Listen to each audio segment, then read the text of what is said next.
جی بالکل، اور شریف غریب کاشتکاروں کے حقوق کے تحفظ کے لیے پاکستان کسان اتحاد میدان میں آ گئی۔ درجنوں کسانوں کی ضلعی چیئرمین رحیم بخش قرائی اور تحصیل صدر راؤ فاروق کی قیادت میں احتجاجی ریلی شرکاء نے اپنے حقوق کے تحفظ میں بھرپور نعرے بازی کی۔ احتجاجی مظاہرین سے خطاب کرتے ہوئے چیئرمین رحیم بخش قرائی چیئرمین کسان اتحاد نے کہا کہ کسانوں کو قرضے فراہم کرنے والی جتنی بھی بینکیں ہیں، انہوں نے غریب کسانوں کا جینا حرام کر دیا ہے۔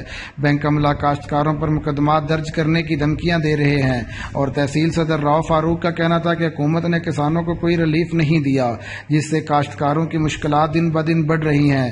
تبدیلی سرکار نے چینی کا ریٹ 110 اور گنا 190، اور مارکیٹ میں ادویات بیج جعلی ہونے کی وجہ سے کپاس تباہ اور کسان کا برا حال ہو چکا ہے، کوئی پوچھنے والا نہیں۔ انہوں نے مطالبہ کیا کہ کھاد، بجلی، زرعی ادویات سمیت دیگر لوازمات میں کسانوں کو ریلیف دیا جائے اور بجلی سستی فراہم کی جائے۔ انہوں نے کہا کہ اگر مطالبات تسلیم نہ کیے گئے تو 20 اکتوبر کو ملک گیر احتجاج کے ساتھ اسلام آباد دھرنا دیا جائے گا۔ ریلی شرکاء میں تحصیل صدر راؤ فاروق صدر سمیت دیگر بھی موجود۔ پاک فوج ISI زندہ باد، کشمیر بنے گا پاکستان کے نعرے۔ ریلی کے باعث اوج شریف شمس چوک پر کسانوں کی بڑی تعداد موجود تھی۔